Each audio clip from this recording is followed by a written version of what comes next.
ফিলিস্তিন কেন এই ভূমি সারা বিশ্বের কোটি মানুষের হৃদয়ের সাথে জড়িয়ে আছে? ইসলামের দৃষ্টিতে এখানেই আছে আল আকসা, মক্কা ও মদিনার পর তৃতীয় পবিত্র স্থান। এখান থেকেই নবী মুহাম্মদ সাল্লাল্লাহু আলাইহি ওয়াসাল্লাম মেরাজে গিয়েছিলেন এবং অসংখ্য নবী রাসূল এখানেই জন্মগ্রহণ করেন। কিয়ামতের অনেক দিক নির্দেশনামূলক ঘটনাবলী এখানেই ঘটবে। খ্রিস্টানদের কাছে ফিলিস্তিন বিশেষভাবে পবিত্র, কারণ বেথলেহেমে ঈসা আলাইহিস সালাম জন্মগ্রহণ করেন, জেরুজালেমে তিনি শিক্ষা দেন, অলৌকিক কাজ করেন এবং এখানেই তাকে ক্রুশবিদ্ধ করা হয়েছিল বলে তারা বিশ্বাস করে।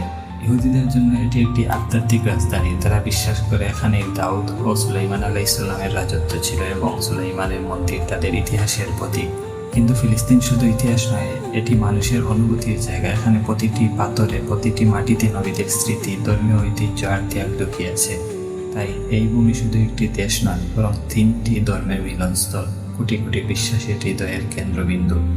আপনি যদি ফিলিস্তিনকে ভালোবাসেন তাহলে একটি লাইক, কমেন্ট করে, শেয়ার করে সবাইকে জানার সুযোগ করে দেবেন।